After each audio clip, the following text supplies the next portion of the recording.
यहाँ पे Microsoft word के अंदर टेबल इंसर्ट कैसे करते हैं।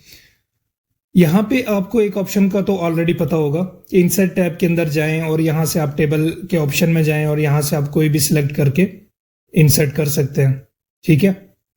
लेकिन यहाँ पे मैं आपको बताने वाला हूँ शॉर्ट ट्रिक।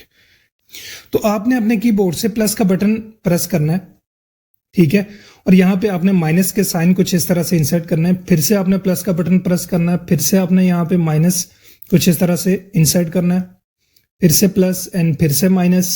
जो ही मैं इसके ऊपर इंटर करूंगा तो ये आप देख सकते हैं कुछ इस तरह से मेरा टेबल इंसर्ट हो चुका है।